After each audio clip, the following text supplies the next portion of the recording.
Okay, raclette time. Ayan.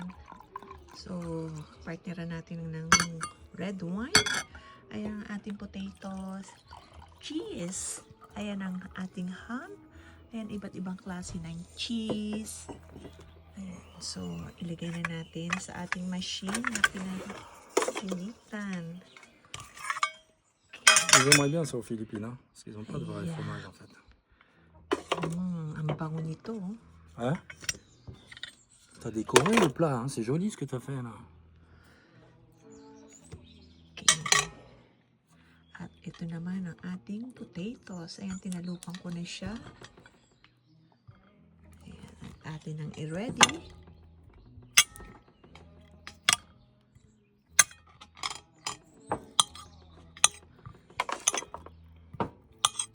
Santé mon amour. Ayan, habang Santé, hein.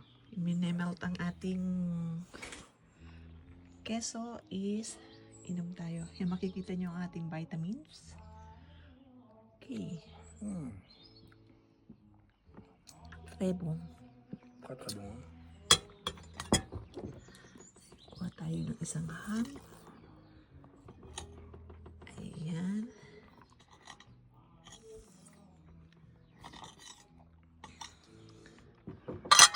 Laki ng ating ham. Oh. Ito yung specialty. May Comme ça. meron siyang herbs. Ayan.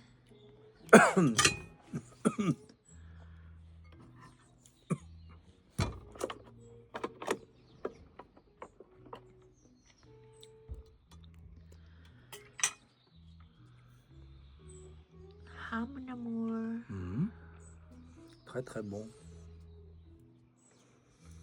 Ayan, malapit nang matunaw ang ating cheese. Siyempre, tatanggalin natin yung ating fat. Ayan. Tingnan natin. Ayan. So, mahilig kaming kumain dito sa labas. Ayan. Ang panahon ngayon. Ayan. So, masarap dito dahil presko.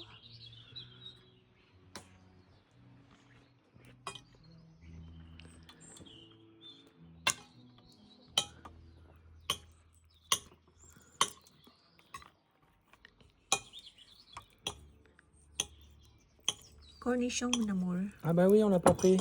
Tu veux que j'aille chercher? Oui. Ok. Ayan, masarap din kasi ang may pickles.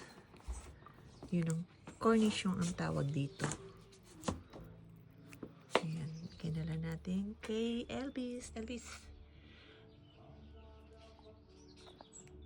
Ayan.